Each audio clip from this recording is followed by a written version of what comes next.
All right, let's roll. We got a great guest on today, tight end coach from URI, University of Rhode Island, Coach Adam Griggs. How's everything going, Coach? It's a great day. Great day. Hope everybody had a good new year. Coach, it'd be great. Usually we start off with have Coach kind of give his whole coaching background and everything, so just everybody gets up to date as to kind of your journey, and then we'll roll from there. Oh, good God. I'll try to keep it I'll try to keep it brief. It's crazy, but you just had a birthday. I'm 41, and all of a sudden I looked around the room the other day and realized I'm the oldest assistant coach we got on staff right now, coaching a position. So mine's a little crazy. I was lucky. I was a public school kid in New Hampshire. Got an opportunity at Bentley University where I went and played there, had a good career there. I still tell every kid it's funny. It's just about getting there. They basically took me because they had an entire class that didn't have one academic scholarship. So they had to take me, and I ended up playing for them. Otherwise, who knows where I would have been. Did well in school, joked that I'm the biggest nerd in college football, and then came out, fell in love with it, and started coaching at Assumption College. Got my first opportunity there, just sending out resumes, just blind emails all over the place when I was done playing. So I was at Assumption for a year. Head coach left. Bentley decided to give me a call to go be the O-line guy there. Assumption called me back, wanted me to be the OC there 4 years later. Then he left. Coach Ches came in. Coach Ches tried keeping me there as an O-line, but as we all know at D2, not all the positions take care of you as well. So I was back over to Bentley before I took some time. Got the honor, I say it all the time, to coach at MIT with some of the most impressive young men, I think, in the country that battled before going up to University of Rochester, where I spent 6 years. Probably the proudest work that I've done was kind of helping turn that program around and have coached some incredible players up there. And then got a call in May out of nowhere for this job here at URI, where I joke, I know that they were going after all the, the D1 guys and the young guys, whatever. And for some reason they chose me, and I hope I can live up to what they expected. But now I'm here at URI, and amazing staff, amazing area, amazing program, amazing support. Could not be happier sitting back home in New England at this program. And, I guess this D1 thing is kind of easy, where you just show up, win the conference, and go to the playoffs. So I guess that's how it works, right, guys? Yeah. So, but that's my year. I've coached everything. When guys ask me, I was an O-line guy. I've coordinated at a couple places, but I've coached wideouts, quarterbacks, everything but running backs on offense. I've been a special teams coordinator, and I will always say that, that's the most thankless job you can possibly be, is the special teams guy, living on the edge of your seat all week. But I've been very lucky to have worked for a lot of great guys who gave me a lot of responsibility in my 20 years coaching. It's interesting because you spent a lot of time in that. I guess all your time in the Northeast area. Yep. And and different levels, and now you're at URI. What I think is interesting is that college landscape, as far as not just recruiting, has changed, but where players are going is changing. You just look at the college football playoff, and the Big Ten has more teams in the Final Four, obviously 3 of the 4 teams, and the SEC, which used to kind of hoard all the players, and you know what I mean, and I jokingly, tongue in cheek, say that, well, now that everybody can pay players, it kind of evens out a little bit, but it's yeah. Yeah, you know what I mean? Like, if everybody has some money to put around there, it's all legal now, so whatever works. But it's interesting. So players are really looking for their the best opportunity for them to be able to get in the field. Now the schools you've been at are, I would say, almost the majority, obviously, until you're at URI. Crazy high academic schools. Not that URI isn't a good school, it is, but it's Bentley, Rochester, MIT, MIT. I mean, the best, top 5 school in the country, right? So, what is kind of the transition, I guess, for you, like coming from some of those high academic, really, really high academic schools and moving up in levels as far as coming to URI? I would say it's a lot more focused when you get here. One of the things, I know this is going to sound very, very opposite to what a lot of people say, and a lot of coaches out there will absolutely say that recruiting is about the relationship. I agree with that. And I think how you represent your university, whether you're a young coach, whether you're the head coach, how you represent your program in university is important. How you speak to these young men, how you build relationships with coaches is a big deal. The one thing I would tell you, though, is when I was at those high academic schools, I made it clear to the kid, hey, you better not be choosing where you're going for the next 4 years and what you're going to do with the rest of your life based on me. If I'm showing up, it's because I have an opportunity to give you an education that I used to say was generationally changing. The entire lineage of your family could change because, I can't tell you the number of kids I walked into apartments, mom and dad, blue collar workers, proud of the work they did. My parents were not silver spoon either. But knowing that if that kid elected and did the work so that he could come to a university like Rochester, MIT, Bentley, that those kids were going to leave with close to six-figure jobs at 22, that they were going to be able to give their kids and their family things that maybe their parents didn't get. Now, their parents may have worked up from even lower than that to give them a better life, but that's what I tried to represent when I was at those schools. And a lot of it came down to, what did the kid want? At those levels, there's, NIL is not going to affect a lot of those schools anytime soon. It's not like we could help a kid other than, hey, we're going to give you admission support. We're going to see if you can get academic money, but, we didn't get a say in that. And even D2, even at Bentley, it's not like the scholarships we were giving out was a free ride to a lot of those guys.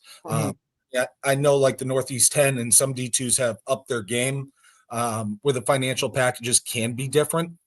But for the most part, what it came down to in recruiting those kids is you had to recruit kind of by the numbers, and it had to work through the funnel.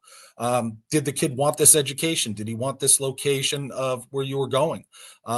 Was that what he wanted? I used to say it all the time, and I was a teacher. I got to work in alternative ed. I got to work with some crazy kids that I loved.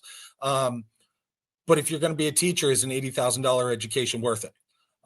Versus, you want to be an engineer. I had guys at MIT who were signing up to work with NASA and Google and Amazon, same at Rochester, Bentley, KPMG, and all that kind of stuff. If you wanted those opportunities, we could give it to you. But you had to work down from a broader demographic and then work yourself down to find your 20, 30 kids every year. At URI, I think we really have the ability to really focus in and really get to know the players that are joining this program. And if there's one thing I can say about what Coach Flem and those guys have done with this program, and go back and look at our season, I mean, we're going to end up being ranked somewhere in the top 15, I think, when it's all said and done. They come out with the final polls. But out of our 11-3 season, 8 of those games in the fourth quarter we're losing. And this team rallied together. And that, I think, is a testament to the recruiting of getting the right character guys who played together and doing a great job with the program. They stayed like that. I'm not saying you can't really get to know kids at the D2 and D3 level. It's just tough because you're recruiting such a high volume of player to get to that point.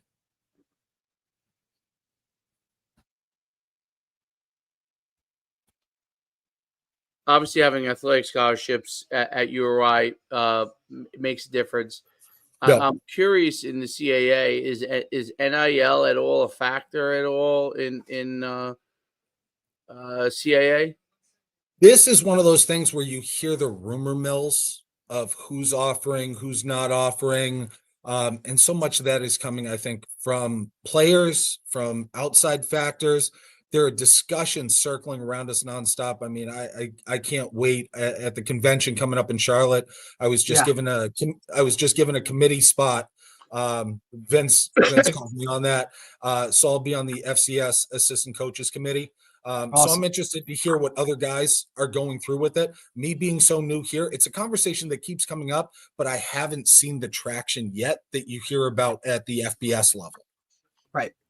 Yeah, it's kind of, I think right now, I think it's really kind of just a rumor, kind of, hearsay, even maybe some guys trying to use it as leverage in terms of like maybe trying to work towards something, right, that we see a lot of.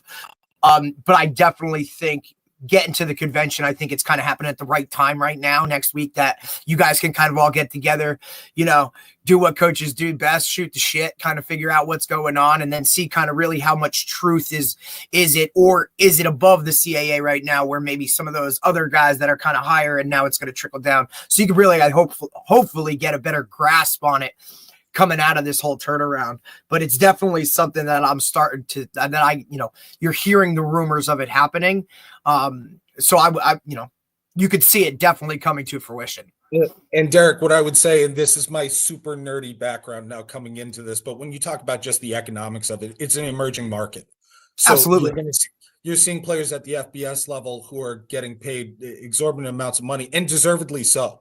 Like, I don't want to come off saying that it's a bad thing. I don't think it's a bad thing, but I think what it's going to do is it continues down this pathway of college football for the player being a business decision and seeing what the market really is. Hey, I'm a top FCS guy. Well, what's the market on a top FCS left tackle? Is it $10,000? Is it $80,000? There's going to be a lot of guys who overshoot, just like the NFL. Course. You hear about how the hell did Kirk Cousins get his contract? Yeah. Well, the market stated that he could, so he did. Who are going to be the programs that start really paying and kind of set the market, like you hear about with top NFL quarterbacks every year, top FBS players every year? And then it's going to start to balance out, where now we're going to see probably a consistent market moving forward. I wouldn't be shocked in 5 years if the answer wasn't, hey, you're a top quarterback coming out of high school, not a transfer guy, and the market usually dictates that you might get maybe as low as 5 to 20,000. And that could be the FCS market. We're going to find that out as it goes. Right. The one thing you can say about FCS and FBS versus NFL, if I'm going to, support us a little bit more as a college coach and not an NFL guy, is there ain't going to be collusion between 200, 300 plus schools. So the market's going to be pretty natural and pretty organic to figure out, like, what do these guys end up being worth at the end of the day? That's a great point. I'll tell you, because you coached at this level. So and Derek's heard me say some of this stuff before. I always wonder, like, okay, MIT's probably got themselves their share of, if not billionaires, probably does have some billionaires, but if not billionaires, at least plenty of 100 millionaires. If they just said, you know what, like, I'm just talking about in their own conference, right? I want to win this conference. And one of these guys that are super wealthy says, you know what, we're going to pay a quarterback, okay, or a couple of running backs or a receiver or whatever, to make sure that, I know that we're not playing at the highest level, but to make sure that we're winning the championship every year. Like, I think that's going to happen. Like, I think that, like, like, I'm just waiting for the high academic schools to say, oh, you guys think you have money? Ha! Now we'll see who really has money. You know what I mean? Shoot, think about Johns Hopkins, MIT, U Chicago, Harvard, Yale. I mean, if Harvard alum wanted to show up, and again, I'm saying all this, and I am not going to pretend to be the expert on NIL. So if any of this stuff is illegal, NCAA, I'm sorry. Legal. Like, but like, to a point, those schools that put out 6-figure salaries for their graduates, what happens when those guys hit 35 and go, I want my alum to win? Like, and those guys come together, and you want to talk about a collection, like a collective that some of those alums can put together. And I think it's going to be interesting to see, like, does that trickle down? And now I was going to say the haves have more, but some of those schools that have those guys coming out making that kind of money are going to turn around and say, do we want to support our program that way? And it's going to be really interesting when that stuff starts happening, because you could see a giant shift. I don't think it's going to affect the SEC, because you're always going to have, like, boosters and the alumni passion behind SEC schools. But some of those other schools, like you talk about, like at the FBS level, what happens if those graduates from Rice, Vanderbilt, Northwestern, like very affluent, look at Notre Dame. Graduates. Notre Dame's digging into the pockets and has given them an opportunity. What's the comedian? He's one of my favorite comedians. Shane Gillis. Yes. Oh God, yes. When he was busted, crushing Saban the other day. Yeah. Yep. I was saying how Notre Dame. He's like, I think Notre Dame has a chance. We can pay players as well as Alabama now. Yes. So I think that's an interesting thing, and I think that also has helped the Big Ten programs, meaning Ohio State. They have the biggest NIL pool, right? $20 million. Michigan, now has Larry Ellison with his fourth wife as being a Michigan alum, putting in $10 million to get Bryce Underwood. Yep. Yeah. And giving 100 and dedicating the resources to say, I'm going to give $125K to every player at Michigan, right? So I think you're going to have a lot of that. So it's no longer, listen, Texas, obviously, you got lots of oil money, right? So, they've probably been doing it since the 60s and 50s anyway. But now they can really just dig it. So I'm sure McConaughey gets his sideline tickets for just hanging I call him Coach McConaughey. Exactly. So I call him Coach McConaughey. That's Professor, by the way. We all know he's he is. He's taught some classes. He throws on that. He throws on that burnt orange jacket, right, and that leather jacket, and gets out there and But I also think it's interesting, right, because for a while, especially when it came to Notre Dame, it was, well, the academic standards are too high to get the right players in to beat the SEC schools. And now here you're starting to see now all of this stuff kind of come full circle and balance it all out. And it's like Coach was saying earlier too, the geographical recruiting aspect of it is no longer, right? You used to, Northeast teams stayed in the Northeast and the South stayed in the South. Now you're seeing teams with the conference realignments and things like that. And with the way the world is, social media, the internet, all this kind of stuff, like this stuff is now national. And there are, you look at rosters and it is no longer, at the high levels geographical. There are guys from all over the country on numerous teams. It's just something that's really kind of almost balanced out the entire college football world. And I think it only goes forward and continues now with, like you said, guys being able to pay people and pay players, rightfully so, at a different level, depending on what teams really want to kick into it. I mean, the whole experiment that I look at right now is North Carolina, and how fast are they going to be able to flip this switch based off of some of those things, right? Kind of like Dion, like what model are they going to go with and all those things. Every one of these is like a little case study that's kind of all collectively coming together.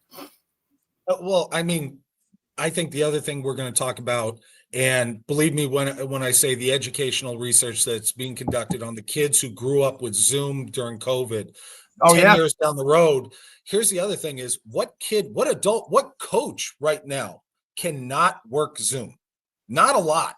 So here's the thing. You're telling me I can meet with a player and his family in their home, talk about my university, talk about our plans for him, negotiate if I'm at the higher level, be able to do all these things with him where all it comes down to at the end of the day to sell him is, do I have a pretty campus and do we get you here on campus?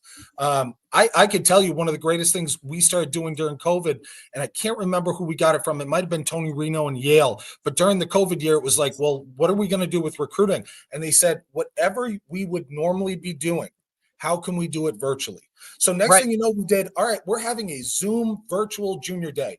Free. Anybody who wants to sign up, it'll be 2 hours on Zoom. All the coaches talk, break out into rooms with your recruiting coaches. Let's see. We were hoping for like 35 guys. We had 480 kids from 37 states for University of Rochester showing up to this Zoom. I mean, because you think about the accessibility, right? All like, hey, I can't get to this junior day at Rochester or MIT. I can't get up there and do it, but I sure as hell can sit in my house and do it and watch and listen and do all those types of things. So yes, as you move through the process, getting on campus is pivotal, but those initial, Coach, you talk about a funnel, right? Like I can go from now 35 guys writing name tags on, whatever with Sharpies to now I have 400 kids sitting in front of me, parents as well over their shoulder. Like, here we go, and yes. I think that it changed a lot. And I think the other thing, and I joke about this line, hashtag Google is free. if you are a kid, and I'm not talking about the kid who's making his college decision based on NIL money, based on what's going to get me a shot to the NFL, like that stuff, I'm sure it still affects it. But for the other 99% of kids looking, between social media, between Zoom, between all this, you're getting kids who are now finding that every school across the country is accessible to them, and therefore every coach has to adapt to it as well. And it's not an investment by us. If at University of Rochester, if at MIT, hell, here at URI, I mean, I know we have this idea that, you know, every D1 school has unlimited money in their pocket, but that's not always the case. The ability to access those guys that way is going to be a big deal. Yeah, I think it's an enormous deal. So you, at the time that you've been at URI, what have you guys been doing now from a recruiting standpoint that has really kind of changed from before, besides like Zoom and those kind of things? Like, what are some of the things that you guys to track? URI was always a decent program, but you're elevating to a whole different level now. I'm biased because I love it. I thought URI. I always loved URI. I don't know what the niche was about it or whatever it was, but there was just something about Rhode Island. It was, I really can't explain it in words. For me, coming up as a player, you know, ultimately I went to Sacred Heart, but like URI was just always one of those schools that it was like, man, like it's such a cool area, and there's not much else when it comes to like that area specifically in terms of schools that are like it on that level. You know, there was just always an appeal for me as being a kid from Jersey to be like, hey, like this is a cool school, and I really would like why. I don't understand why it was, but it really was one of those schools that was always at the top of the list for I really don't know, you know. But for you, Coach, obviously going in there, like, you know, what is it about it? So for me, it was the simple fact of, and I think any university you look at, who is it going to appeal to? And we have a campus that is its own campus.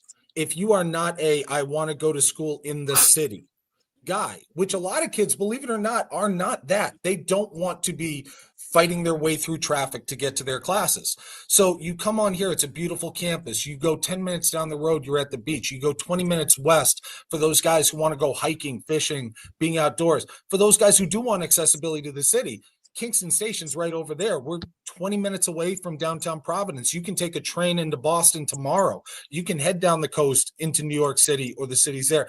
It provides that way where, just looking at the guys I've recruited, I'm able to walk into, let's say my areas. I can walk into inner city Syracuse and the kid's going to be comfortable here. He has his cities. He has everything he wants when he comes there. He has a football program and facilities here. They're excellent. He gets a great education. Perfect. I can also go into some of those upstate New York schools. And I have a kid who came out here. He shows up with his hoodie, everything on. Hey, where were you before the game visit? Oh, I was checking out the hunting areas, half an hour, 45 minutes west of this, because he's an outdoorsman. And both of those guys are going to kind of find something that works for them in this area. And I think that's something that just makes it really easy when you're talking about recruiting, because whoever you are outside the field, outside your academic experience, you're going to get that social life as well. And I think sometimes whether it's coaches, whether it's guidance counselors, or even the kid doesn't realize, dude, you're still talking about 4 years of living somewhere. Are you happy with the life that you have there? Yes, a lot of it's going to be football. Yes, the other lot is going to be academics. But in the rest of that time, what are you getting for a social life? What are you getting for that engagement? 18 to 22 years old, trying to figure out what you're into. And when you talk about URI, you know, being right next to Newport, if you're one of those guys, I want to go check out, you know, the music scene down there. You got some beautiful cities around here. You got great areas to live in. You know, the fact that some of our players live off campus, and their off-campus housing is basically on the beach. Why? Because everything in Rhode Island is basically on the beach. Right. If that's something that hits you, you're it's going to the coolest thing. Newport, baby. Newport is phenomenal. Mm-hmm. I mean, it's basically a college town. You know, you look at some of these guys play, you know, like, oh, you know, Penn State is a college town, or West Virginia college town. But on somewhat of a scale, if you scale it down a little bit, like Newport is still a college town, right? And like you said, with New England, so many things being so accessible in the area, it's kind of the same thing. Like even when I went to Sacred Heart, it was a small school, but there were so many schools around it that you felt like you were at a bigger school, and it was pretty much like a college town, right? So the appeal, for players, like you said, Coach, and I think it's really the smallest part that people look at in the recruiting world in terms of, look, you look academics, you look football, obviously, because that's what you're going to be doing. But that other social aspect of your living in these places where now like URI offers, like you said, that city vibe, that rural vibe, whatever these kids want or whatever they love off the field as much as they do football, it's easily attainable at URI. Yes. And I say that where everywhere I've been has kind of been like that. Like if you're at MIT, you're in Boston. I mean, we want to talk about that as a pro team city, pro sports city, all that kind of stuff. But how many colleges are in a 20-mile radius of Boston? When I was at University of Rochester, that's a major city. It's 250,000 people, but you go 15 minutes north and you're walking down the beaches of the Great Lakes, and there are 3 other universities there. There's like 10 within 30 miles. So you get this kind of eclectic student population that's all socializing together off of campus. And in New England, you have to be that. I mean, how many universities in New England are 50,000 kids? I don't know if there are any. I don't know what BC's population is, but I think that is probably the biggest. And even then, if you're a BC student in Boston, you're hanging out with kids from BU, Emerson, Suffolk, Bentley, all the way through that. So that's one of the things you're going to get, especially in New England, especially in the Northeast, is there are just so many universities that it adds to your kind of student experience from a social standpoint. 100%. That makes a ton of sense. So Coach Fleming, he's been there for a while, right? Was his son also a coach there for a while? He was here. Obviously, that was all before me. Yeah, that was before, right. I don't know Coach Flem's son. From recruiting, I remember his son. Coach Flem built Sacred Heart to kind of what it was before Coach Like, I mean, like Coach Flem was like, they were the staple of Division I AA non-scholarship schools, right? Like there, and then he obviously made his moves to go to where he did and progress. So when he came back to URI, it was an immediate like, oh, okay, like here's a guy that knows the Northeast. This is a program like that it's always, like Dave said, it's always like been there.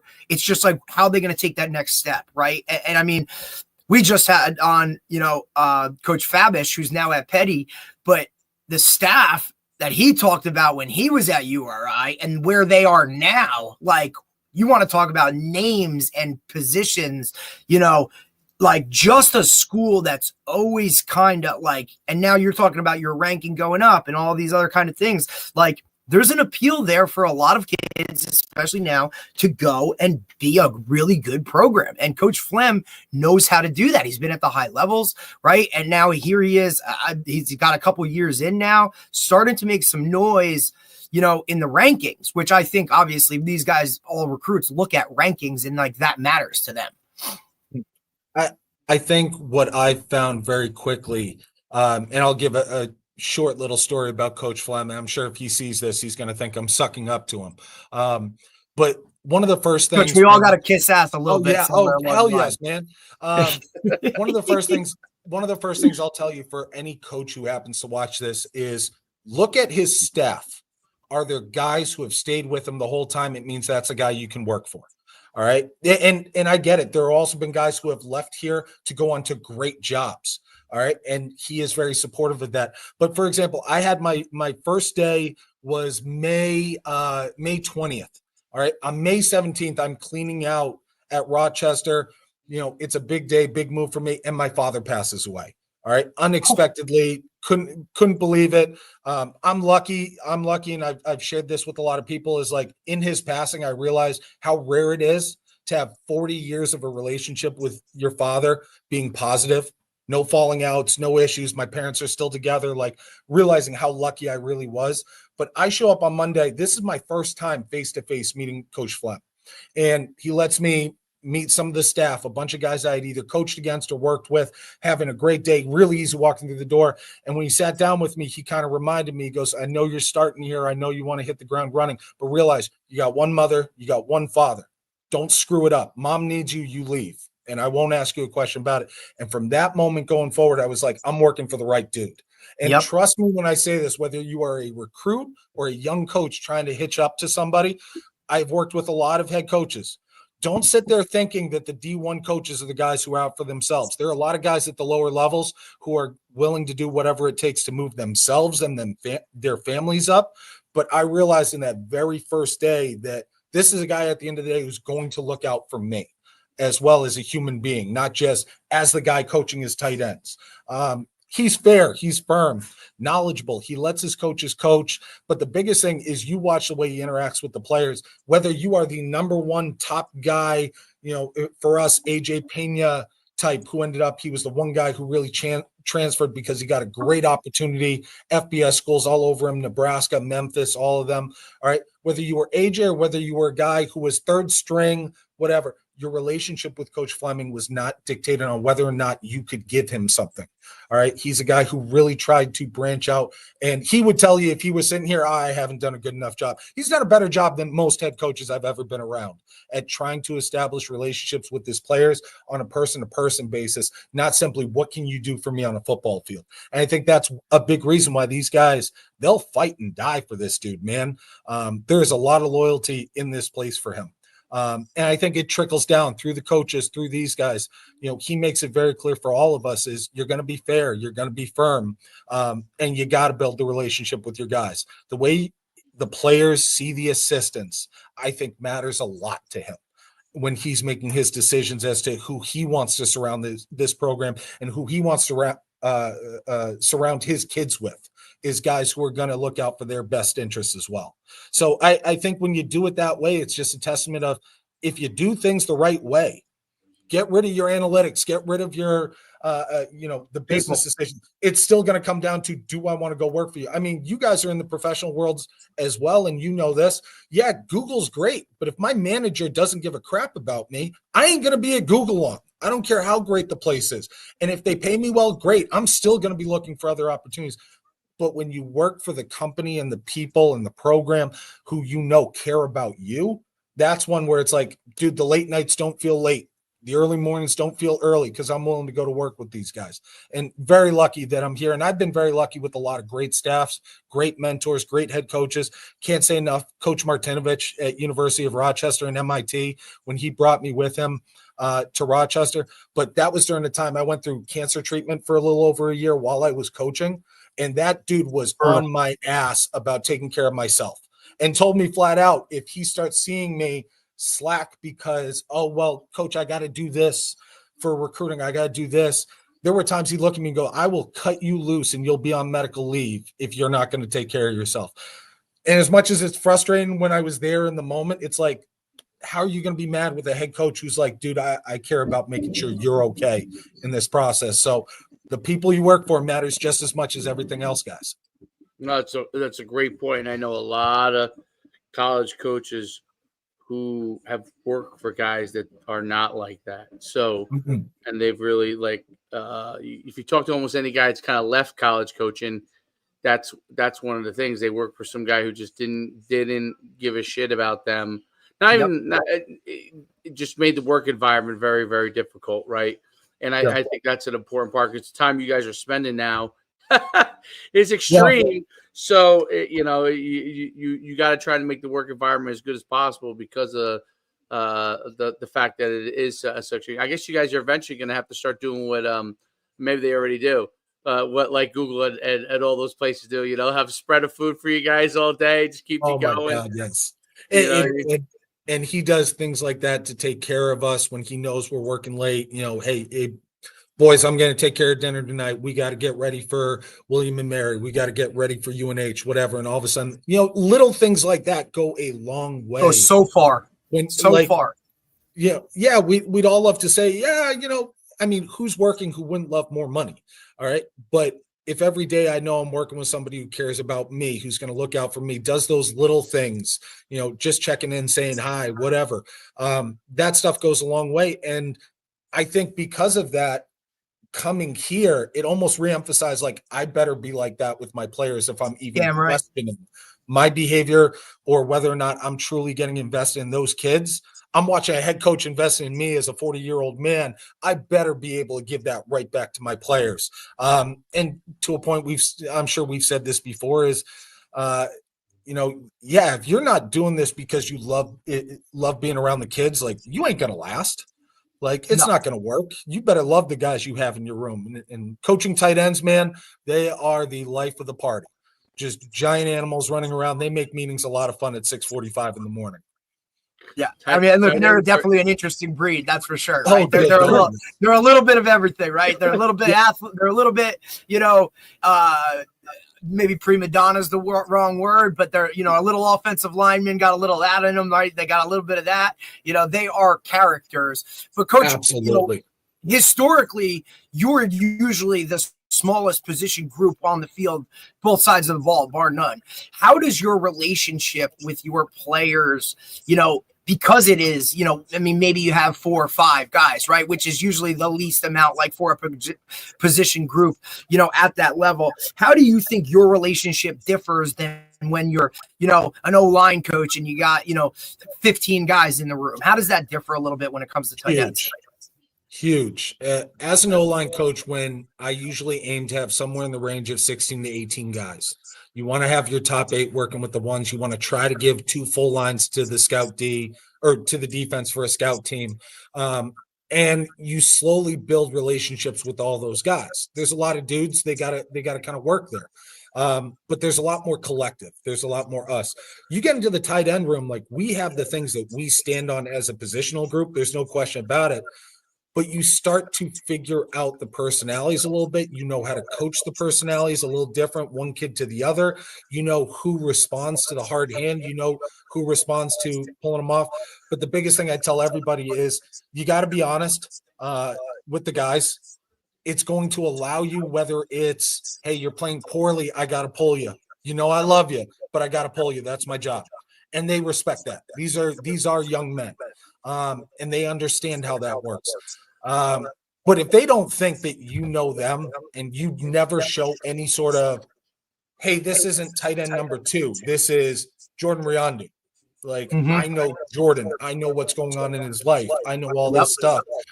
That dude's not going to turn around and say, you don't care about me. He's going to look at it and say, I have to play better. And then we have to have the conversation of what the hell we need to do to get you to play better. Having the small room, especially coming from Rochester, where as much as I love the staff, we had 7 dudes doing everything. And my 2 assistants on offense, I had the head coach working with quarterbacks, and I had 2 young coaches on offense.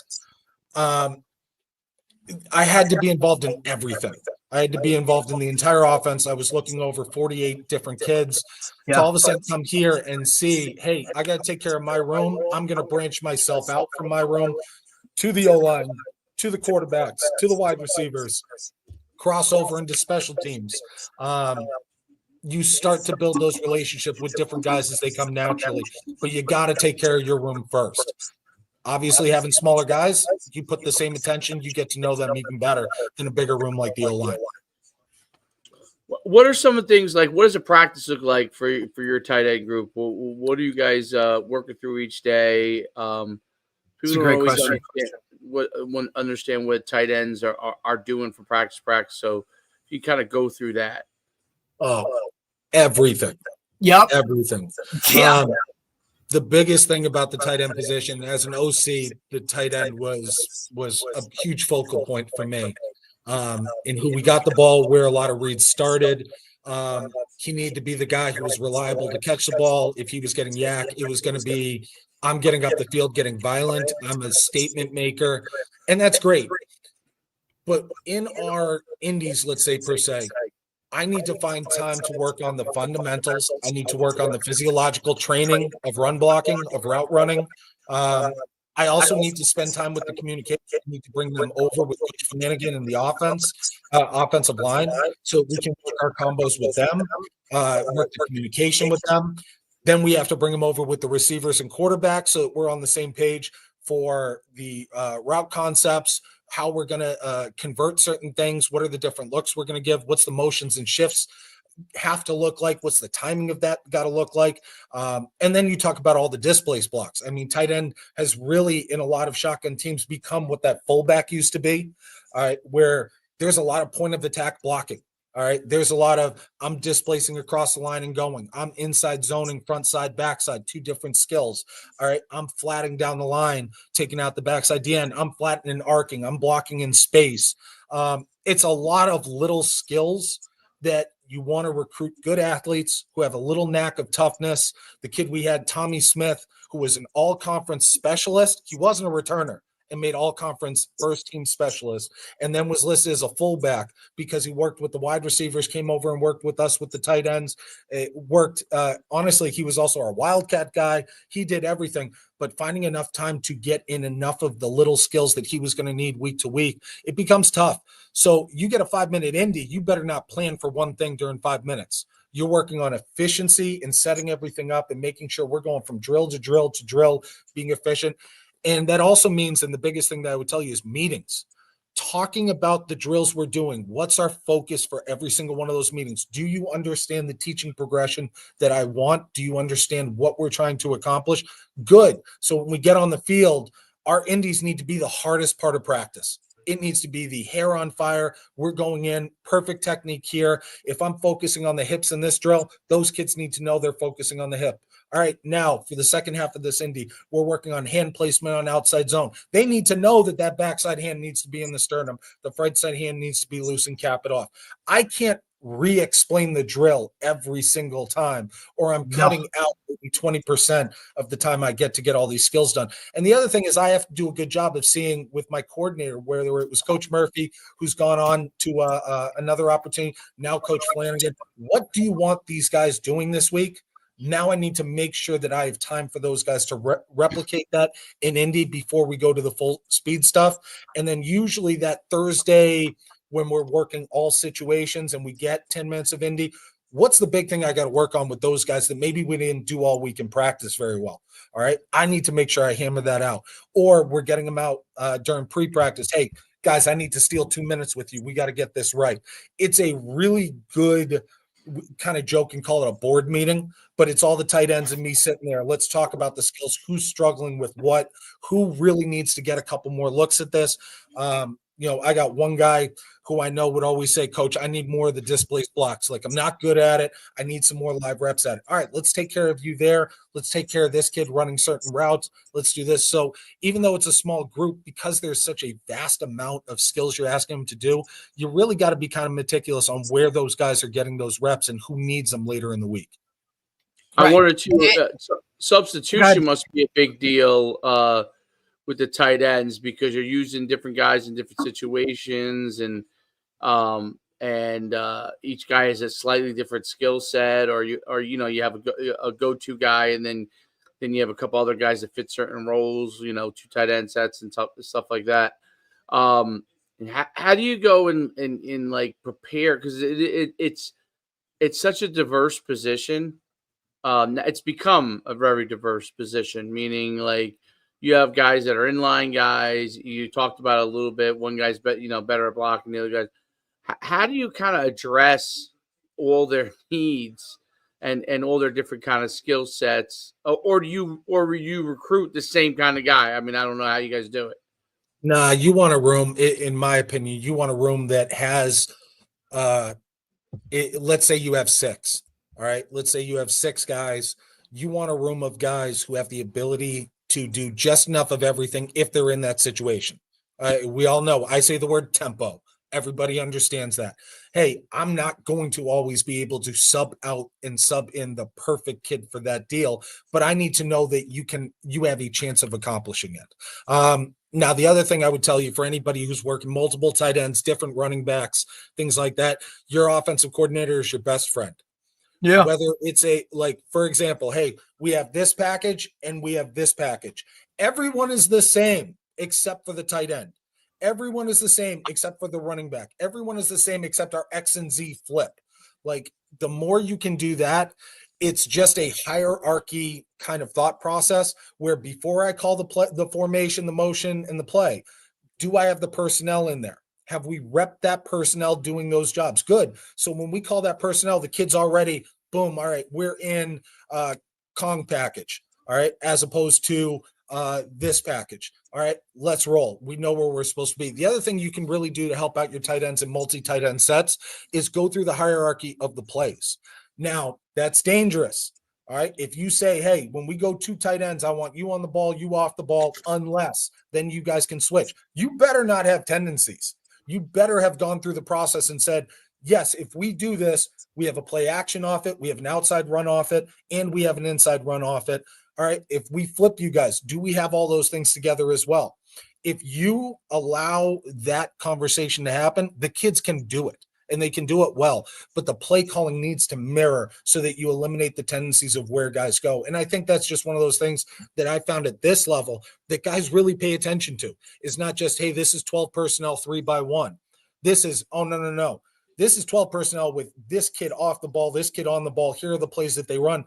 Well, you better not be able to tell the defense, hey, we're running the ball to the left. You just don't know where on the left. You're giving them an edge. So your coordinator, I think, becomes your best friend in that situation of create the different packages. These kids can handle it. They can process it. They know, hey, the difference between this and this and this for the wide receivers doesn't change. So they don't have to worry about it. The difference in this and this change for the tight ends. They do need to worry about it. Well, you're meeting and you're talking about it. So I can't push that enough is you don't need necessarily have 9 million formations. If you package it correctly, guys are starting off the play already knowing the roles and the plays that come out of those personnel groupings for that week. That makes a ton of sense. It is the preparation from a meeting standpoint. Do you have to use meetings with your group and then meetings with like the O-line? Like, do you guys have them bounce around to different group meetings, or are they kind of in your group and you kind of address all of it with them separately? In most of our meetings in season, it'll just be with us.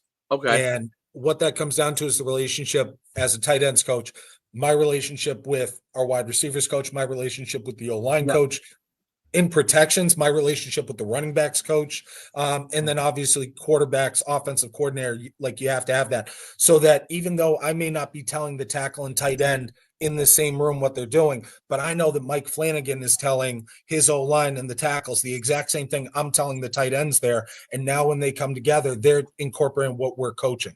All right. And that comes from us being on the same page, which I think this offensive staff does an amazing job with.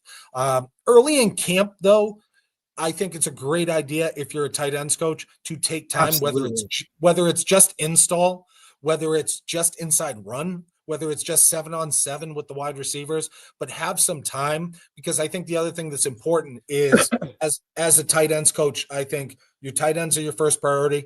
I think the second priority is really ensuring that you have a role in special teams. All right, which Coach Gilmer and I get to work a lot with. I love special teams and am looking forward in upcoming years. I hope that Troy wants to use me even more, but I love the role there. But the other thing is really you got to be that next guy who's able to step in and coach an offensive lineman if Mike's coaching something else or misses it. I need to be able to talk to the wide receivers. And those guys also need to be able to have a relationship to talk to the tight ends when they mess up or they need to be coaching something. It can't be, especially on offense, it can't be the tight ends coach coaches him, the wide receivers coach coaches them. It needs to be very fluid. I will say this from a quarterback standpoint. Don't coach the quarterbacks. Let the quarterback coach or the OC coach the quarterbacks.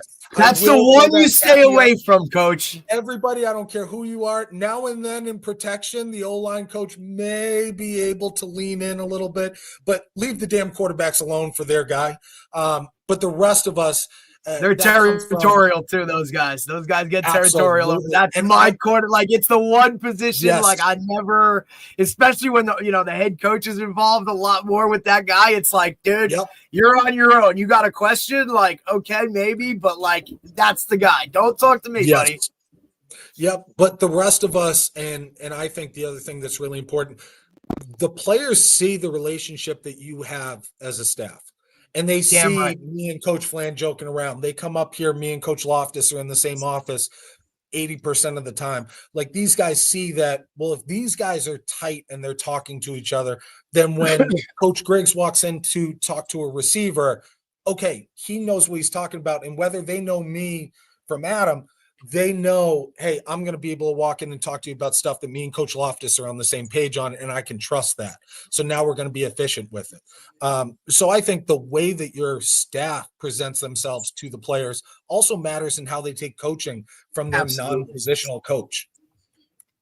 Coach, I think that's a huge pivotal point too. Like, especially nowadays, kids see right through the bullshit, right? They know if I ask a question to this coach and he doesn't know, well, then just own it, right? Like, hey, I don't know. I'm going to go find out and kind of help out, and I'll let you know, right? Or I'll get back to you. I can't stand guys that need to feel like they're always correct, or it's my way or the highway. The relationship, like you said, within a staff itself, the players see right through all of that bullshit. They know who's cool with who's maybe a little whatever. You know what I mean? Like, when you have that overarching, we're all on the same page, right? Like, this is, everything moves smoothly.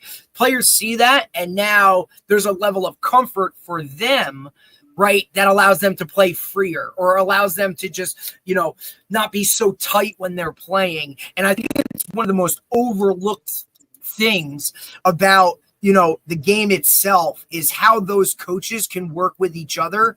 And it's ultimately like what the players are seeing when you're not expecting them to be watching you or listening to you. Maybe if you're just having that side conversation with your O-line guy and you're kind of, whatever, when they see that positivity and they see that everybody's on the same page, everybody's aligned from the top down, it just creates a different atmosphere within the team itself, allowing your players to get the most out of your players, I think, when that happens. And I think it's one of the most overlooked things. And I'll take that one step further. I'm new. I'm the right. New guy. You walked in the door on May 20th. These guys were already off campus, like gone.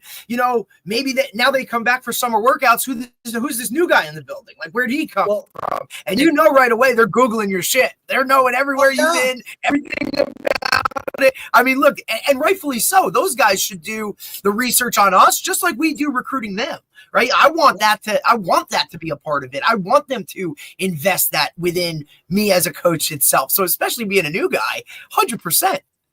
And I think that's one of those things where, like, I was able to walk through the door, and with these guys, it's like, listen, guys, let's be honest. I've run my own offense in multiple places. There are going to be things that are different here that I'm going to be learning as we go. All right. Empowering your older players. Like, I had the kid Brady Rourke, who was my starter for me this year. The kid's been in this offense for 6 years. There ain't a lot of things that he doesn't know. So there were absolutely times where it's like, hey, if I get this coverage, how do I convert this route? And I'm like, I want to tell you this, but hold on. Brady, come here. Brady, hey, he got this roll coverage. Like, what's our rule on that? Like, what has been told to you in the past? And Brady turns around and goes, oh, yeah, like, hey, if I get this, coach, like, I'm probably going to turn into this. I'm like, you feel confident in that? All right, let's roll with that. And the kids respect that. Yes. And not to mention, you're just empowering the knowledge base of some of your players and creating a little bit of leadership aura around them. Even if they're not the physically dominant kid, you're just allowing guys to have a lot more say and a lot more feel on it. Now, you got to do that with the right guys. You got to do it with the guys who know it. And you can't be doing that. And being very honest, you can't do that on the base shit, man. All right. You got to be doing that with, hey, this is a weird situation. Brady, you've been in this offense. Have you run into this before? And if he looks and he goes, oh, I don't know about that. All right, no problem, man. Hey, we're going to see it on film. I'll get the answer from the OC. I'll get back to you in meetings. So coach off the tape, right? Coach off the tape. Do your research. Go back and do it. Look for the right answer. Allow them to understand that you're empowering them a little bit, but you're still the guy at the end of the day. But I just think that's a big shift within coaching now, I think.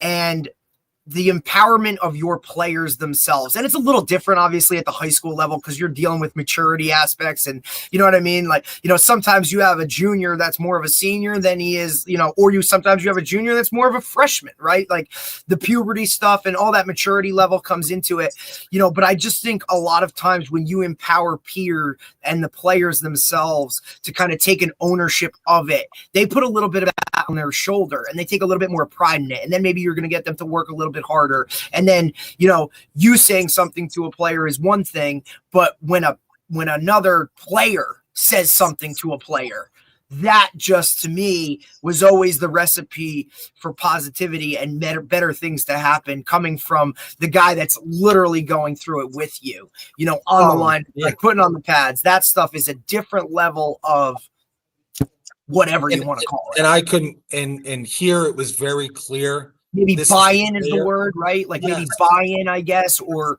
one of those types things to have, like, especially, like you said, in a tight end room where you have 6 guys, one's a 5th-year senior, one's a junior, every one of them is at a different level of playing. Hey, I've seen more time here, or maybe right now I'm special teamer, but I'm still, I'm traveling because I can do all these other things. So if I do get there, like when that room and the peer-to-peer stuff starts to really kind of ramp up, that's how I think, the culture within your program, the culture within your room has just really taken it to a whole different level. That's when you win, to be honest. Like that's when you win a lot more. And that is University of Rochester in a nutshell. When I was there and we started off there, it was 53 guys on the roster in the Liberty League, which is excellent Division III football. Big time. And we had to get to the point, and we knew we had something when the players started being the ones to handle issues. They were the ones that were helping teach. They were the ones that were setting the tones and drills. They were doing everything right. And now it was like, okay, now we've gotten to the relationship. And we talk about college football being a business. We just talked about that in NIL. Well, guess what? I'm not your boss. We have to work together. The tight end room needs to be efficient. My job is to coach it and have knowledge. Your job is to do the job. But we have to work together in our meetings to make sure that we all can do the job that we're talking about. We need to learn it together. We need to be on the same page before we even hit the field. And I think the more that you start treating those guys as colleagues, necessarily your employees, is when you're going to start seeing a lot more success in your room. And at Rochester, by year 5, year 6, I knew I could roll the football out and tell those guys what I wanted. And at times, it was almost like if somebody did something wrong, I'd turn around. I didn't even have to coach it because that senior running back or that senior offensive lineman was already on something. And we've also taught those guys, this is how you approach it. You're not yelling at him for messing up. He needs to know it. Yep. Right. And then you turn around and you got to accept their opinions. Like one of the big things I did as an O-line coach, walk in with those starting 5, meet with them separate from everybody else. Who's the ringleader? Most of the time it's the center. Sometimes it was my right guard. And I'd look at him and go, all right, guys, this kid goes down. This is who I have going in. This guy goes down. This is the situation. This is the way that I'm going to do injuries. Do you guys trust those guys next to you? And there were times if I'm 50-50 on film as who I want, those guys would look at me right away and go, absolutely not. Like, that's the next kid we want in, coach. We trust him. Well, good. I'm going to roll with them because we're working together. We've gotten to that point and that trust in each other that whoever they're saying, no, we're going to feel better as a unit with this kid. All right, I'm going to roll with it. But now you got to stand up for it. That kid's got to play. Right. And again, that's more you're giving those guys ownership of their O-line, right? Like now it's, hey, coach, I know you're over there with a headset, but like this is the guy I got to change the protection with, or this is the guy that I'm doubling to this guy with. And you know what? I don't trust him right now. Right. But look, I'll work with him, coach. Like I'll get him there. You know what I mean? But right now, not so much. Again, you're giving them the ownership to kind of take a little bit of that extra pride on their shoulder in terms of, right, like these are the guys we're rolling with. I think it's just pivotal when it comes to, especially as the higher levels you get where the attention to detail is so critical when it comes to it. You know, that small little mistake could be the difference in a freaking game, right? Like we blow a protection or something here, and now all of a sudden we get a sack fumble for a touchdown, we got problems. And it's all because like this guy wasn't ready and the coach thought he was. I think when you're talking about it a lot, coach, ego is the word that comes to my mind with a lot of coaches and things of that nature, right? Like there's a lot of egos within this profession. Excuse me. And I think the guys that can put that to the side a lot of times is when you'll get more success. Being on the same, I don't want to say the same level as your players, but you're making them feel like it's not so much of that old school militant, you do what I say because I say it type of thing, where I think that's kind of where coaching has evolved to now. And I think you have to, you show them the respect and then they'll show it back. I think that's very much the way that I think a lot of these kids have been raised nowadays. And I think it's just really kind of how coaching has evolved. And the guys that have embraced that and kind of ran with it have been a little bit more successful than I think some of the other guys. Well, kids nowadays want to know why to everything. And before that was like a frustrating thing for people is like, you don't need to know why. Yeah, you do. Yeah, yes, you do. If I want that kid watching film, if I want him thinking about football, if I want him doing all that stuff, then guess what? I need to have him understand the why. The why is a question when you get by the insecurity of some players where they ask why simply because they messed up versus they ask why because they actually want to know. Well, isn't that what you want? You have a kid more invested in the way he's playing and learning the game of football. And guess what? On top of that, that's a kid that if you give that respect to, you're going to be able to pull that kid in with the ego and go, hey, listen, I give you a lot of room. You've done a lot of great things for me, but here's some of the negatives you're doing in practice. This is some of the negatives of how you're handling your teammates. These are some of the negatives of how you're handling yourself, and I need you to be able to hold this together. So if I'm going to give you that respect, I'm telling you right now as a colleague that you need to act a certain way. You need to hold yourself together. And if you can't, you need to come to me so that I can help you get through that. It's all that trust base. We just talked about it as a coach. Don't you want to work for people who care about you? Don't you want to work for somebody who's going to let you do your job and have that level of autonomy to be able to coach the tight ends, to coach the run game, to coach my blocking technique? Well, good. I also want players to have the autonomy to make some of those decisions and have some of the risk taking of, hey, I think I see this in the D. I'm going to make this call. And if they're right, celebrate it. If they're wrong, teach them why they're wrong. You've just gotten them to the next level of everything. And yes, is that more work? Of course it is. But if your answer is you just do as I say, no shot. But I grew up in New Hampshire. I got a lot of friends who do manual labor during the day and stuff like that. They don't think about their job when they go home. They grab the hammer, they go to work for 8 hours, they collect their pay, and they get the hell out of there. Punch the clock, bro, right? I call them they're card punchers, right? They're time clock stampers. That's it, dude. This is not a profession where you do that, right? Like education itself, right? Like, hey, I teach from this time to this time. That's not where it stops. It's before, it's after. This is kind of what it is, the type of investment that you need to be at a high level, and that's what it takes. That's what you sign up for. So you want your players to be just as invested in it as you are. You want them to take ownership of everything they're doing. Yes, and that's one of the things. Is everything they're doing, and it's one of the things I always say. Like you tell kids, figure it out. Like here's what I'm explaining to you. Try and figure it out. Figure it out for yourself, because once you figure it out yourself, you'll know you know it, right? And so you're giving them parameters of what you need them to do. But I can't reach this guy. I'm doing the right technique. I can't reach it. Well, you got to figure out, obviously you got to move your feet quicker, all those kind of things, but you got to figure out what you have to do athletically to be able to make that happen. Right. And so maybe you need to line up a shade wider. Okay. Mm-hmm. Maybe you need to do things like that. And those are the kind of things that get them to get ownership, and then they have success with it. And once they have success with it, that they're in, they have that ownership, and now they're like, you know what, like coach taught me, giving me all the tools I need, right, in my tool belt, but I also need to be able to execute, right? I need to be able to be on the field and be able to do things, because coach can't go out there and make that block or run that route or catch that ball, like, and that's an important thing. And in the end game, like I think empowering them to understand that, like, ultimately, to me, it's like guys used to say, and Kirk, obviously there's plenty of coaches that still think about it this way, because you have to have an ego to be a successful coach. But you also have to be able to listen. But the ability to admit that the players make the plays is really an important thing because for a lot of coaches want to take credit for their because they do something well or scheme wise, and there are plenty of instances where coaches make great calls and all those kind of things, but the players still have to execute. So congratulating the fact that the players make the play is important because in the end, like that is what gives them. It's like what you said. That's what gives them the confidence. Yeah, you know what? Yeah, I called a nice play or I taught you the technique, but you have to still figure it out and do it. And once they understand that, and they understand that, listen, ultimately, dude, the power's with you. The power lies with you. The power does not lie with me. The power lies with you. And you know what? That's a good thing. That's a good thing that the power lies with you. Scary thing, but it's a good thing. You want to rely on me to make the right call all the time?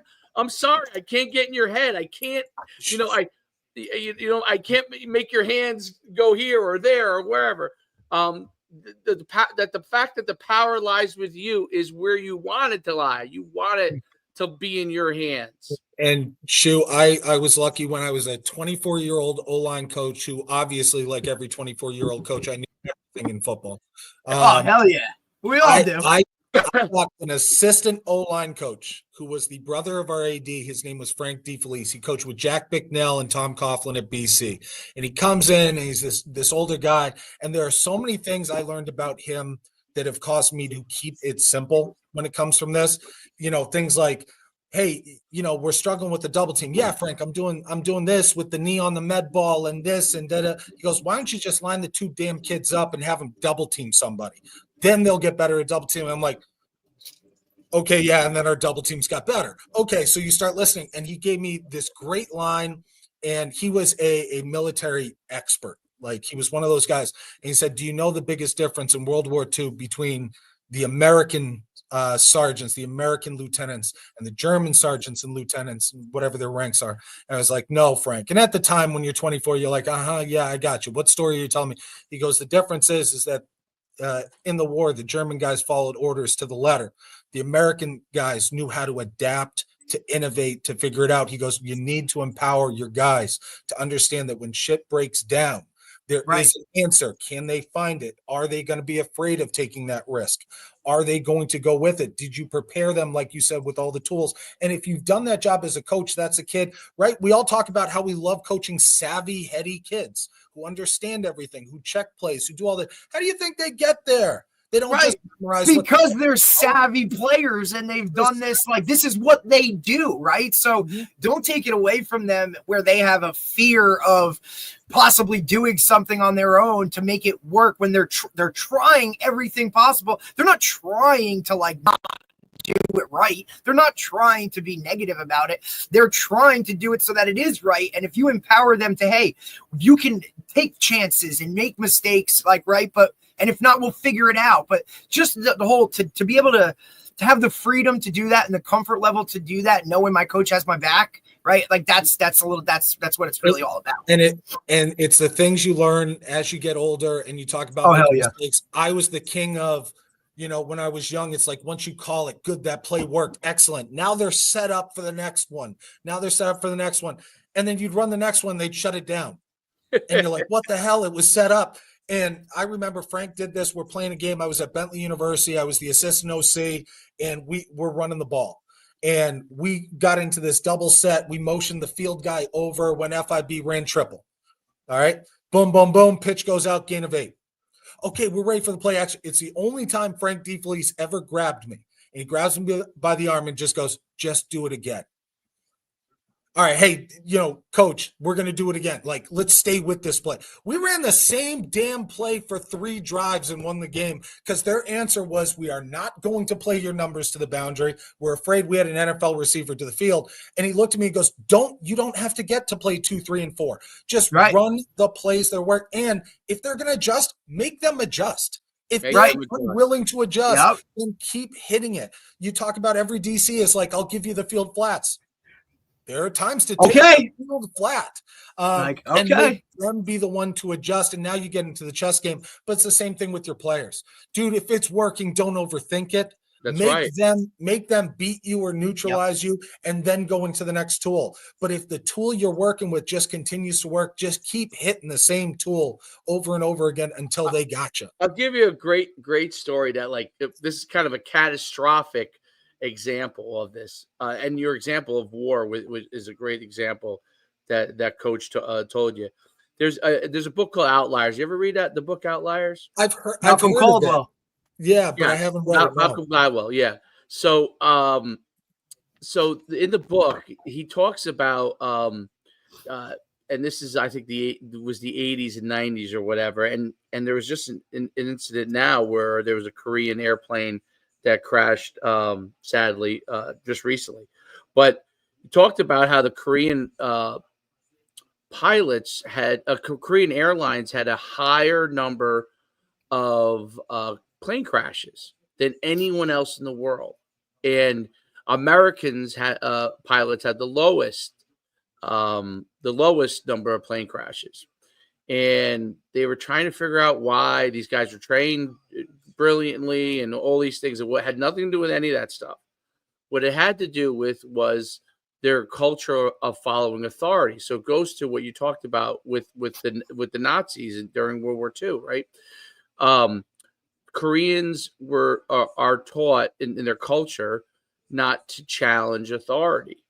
Okay. And what happened was, when the pilot was making a mistake, his second in command would not step up and challenge him, even when he knew he was doing something wrong, because of the following orders of thing. And the difference between pilots in America was, that person, the second person, or sometimes the third captain that's in there, is there to make sure that the first captain is not making a mistake, and to be able to work together so they can obviously fly the plane correctly. And when they did the study, that was the number one thing. And so what they did was they then had the Korean pilots train with Americans and train in America to understand why those things were important, why it was important to understand, when to be able to speak up, when something is going wrong, and to be able to do that and not hesitate to speak up. And that was really what the issue was. And once they did it, they saw, obviously, it go down. But it's a culture. It was a cultural thing, and they always have a harder time with it, because of that cultural thing. So I think it's really, from a coaching standpoint, we always talk about culture, right? But that's an important thing. You want your quarterback, okay, to, when you say, hey, why didn't you do this?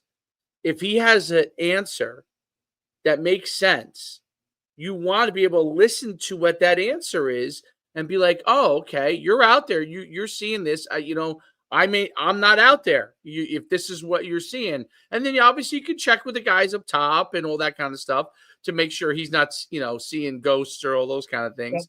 But you have to respect what the player is feeling or seeing and be able to understand that. And when they're wrong, that's why you have, that's why you have the film and I don't know. Are you guys allowed to use tablets nowadays in college? Yeah. Yes. Those tablets now come in handy, right? You can be like, hey, man, what you're seeing, this is not what you're seeing, right? Or you go back and you look at, boom, you were right, dude. You were right. And for them to be able to push back, it's not a disrespectful thing, but it's a pushback in what they're seeing. And I think, younger coaches, because even though you feel like you're older on staff, you're, 40. I wish I was 41. 41 years old. Being younger, and younger coaches in your age bracket, I think, do have a really good feel for that. They do have a better feel, and obviously, as you get older, if you can match that with wisdom and knowledge, you become incredibly powerful. Like the Indiana head coach is, right? He's like as modern as it comes with a lot of the things he's doing. At the same time that he's been around a long time, he's seen a lot of things, right? And I think that story, it always sticks with me because it's such a catastrophic thing.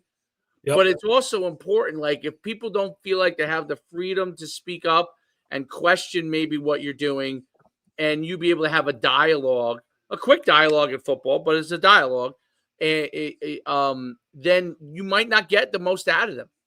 Yep. And I mean, I got to experience that firsthand here. Pat Murphy, our OC, who I was really excited to come here and work with him, because everywhere Coach Murph goes, he puts up points and the offense rolls. To see him at halftime, he would meet with us as assistants. What do you guys have? Okay. And then he'd talk to the offense, and then he'd look at him and go, what else? And he'd look at his guys, wide receivers, quarterback, O-line. What do you guys have? What's the stuff that you want, that you see?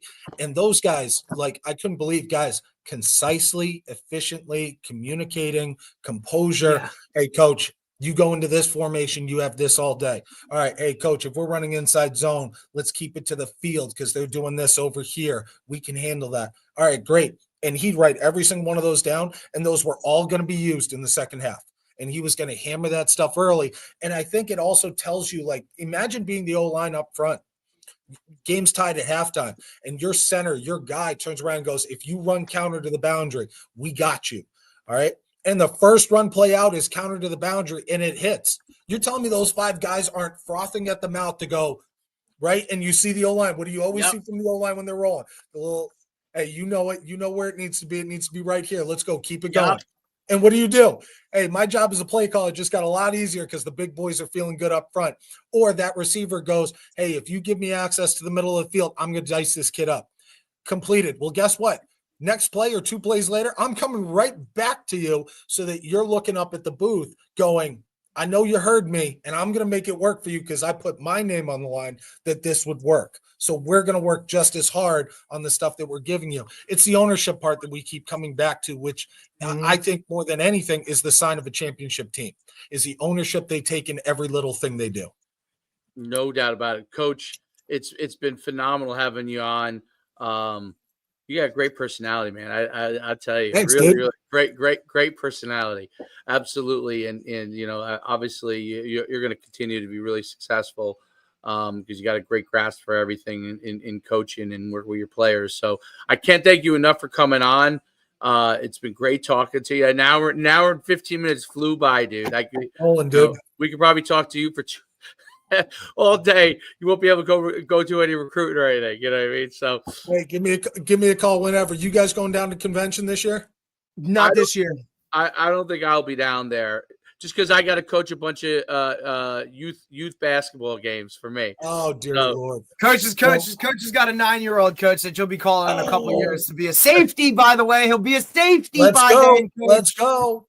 Little pedal, little drive. Let's go. Coach Shu, he dives into it all, coach. You know, he's gone from high school to now middle school. Dude. I give him a lot of credit, dude, because he coaching these guys. It's like, I don't know if he's coaching kids more or coaching parents more, but it's one way or the other, dude. Like, you know. It's definitely more parents than coaches. Hey, thanks for doing the Lord's work on that one. I'm going to go back. I'm going to go back. I know. Thank God. No, Coach, I'm very thankful that of a large guy, you know, so that at least start listening before they challenge me. So, but anyway, Coach, we'll let you go. It's really great having you on, and continued success to you, and we'll see you soon. Absolutely, you, guys. Appreciate y'all. Have a good one. All right, bye. You too. All right, that was great. Real phenomenal personality. I mean, like, you want to play for a guy like that? Ease of how he goes about things, which is really great. I think it's really conducive to, especially working with players. You know what I mean? So, and I also think, like, coming from where he came from, right? Like, you're coming from. I mean, we're not talking bright guy. I mean, really bright guy. But I mean, we're not talking high academic schools. We're talking the highest of the high academic schools. You know what I mean? Like MIT, like they're there doing shit, like you said, creating generational change within their families for where they're going to school. You know, like there are people at those schools that are behind some of the things we have no idea about, right? But like, you know, and then for him to get an opportunity like that to walk into a building with a head coach who's kind of been there and established, like, and whatnot, like. Yeah, dude, it's like I said, it's always been an enticing program to me, URI. I've always just had I don't know, like, I guess a love for it. I don't know why, you know what I mean? Maybe because it was similar to, like, I thought, like a Hofstra type of area, but like you said, it's also Newport, dude. And I love Newport. It's near Newport. It's Kingston's a nice area, and that was one of I played. That was one of the teams in our conference that we used to have some games with. So that was who I scored my first touchdown in college against. So nice. Yep. So it was really, really great. I think too. I just thought about it on the fly there, but we talked a lot about the Ivy League. What if they wanted to spend money? Shoot, what if MIT decided we want to have the best quarterback every year at D3? Like literally, like you said, Johns Hopkins, same thing. You can think about anyway. Yeah, they're in the Final Four almost every year. Yep. Just think if they decided. A lot of those schools. Look, even he talked about, even at your higher levels, like your Vanderbilts, right? Like your Rices. Vanderbilt's got better, which is interesting. I thought they were better. And you talked about the Texas schools having an advantage because of the oil money is the same way we're talking about Oregon having an advantage because of Nike money. Right? Or Michigan because they're having whoever, right? At what point is who the hell knows? You get the alums of Rutgers together and really throw it all into a pot. Well, I read so Sacramento State, which is a FCS program, they're going Division I, right? Yeah. But they have a donor that's like a bazillionaire. Did you see who I believe they just hired? I thought they just hired Brennan Marion from UNLV, the OC. Oh yeah, right. And so that's part of their whole he's got this it's titled it's a go-go offense. I literally just listened to a podcast this morning with him. It's a mix. I've watched a lot of stuff on the go-go offense. So yeah, dude, it's a spread with option, right? It's option from the gun, from pistol, but it allows you to it basically is like a shot offense. So you take shots. Yes, and he talked about that. He talks about that in the podcast. He lines two backs up on the same side, right? Two backs to the same side to try to create imbalances, and then take shots down the field. One option. He was with our boy London at William and Mary, right? Yeah, he was there. Yep, he's been a lot of places, Hawaii, and he's been a lot. Coach London actually told him, hey, this is where I'm gonna stay. I'm probably gonna retire here. You need to go, right? Keep going, because otherwise you're just gonna be here with me and William and Mary forever. So kind of go make your move, and that's kind of where he's, kind of how he's done things and whatever. He was a wide receiver for the Dolphins. Yeah, it's he came with the offense in high school. He was coaching in high school. Literally, yep. It's listen, and I love this podcast. He does a great job. It's the coaching coordinator podcast. I don't even. I'm sure you've listened to it or whatever. He's really good. It's Keith Grabowski. I'm sure I have, but I don't know off the top of my head. But I have watched. I've watched his presentations. I've watched 4 or 5 of his on how he runs it and what he does there. He tries to. His whole philosophy is it's all about numbers. Of course, it's his version of how he attacks with numbers, which is really, and then the shots down the field is a big deal in his offense. Whereas he wants to draw you in for the run game and the option and to take shots down the field, like switches and all that kind of stuff he likes to run. But yeah, really, really good stuff. All right, let me run because I know I got to go over to Husky. I think they're halfway through, but I got to jump on there. I'll hit you up a little later. Go get him, buddy. All right, bye.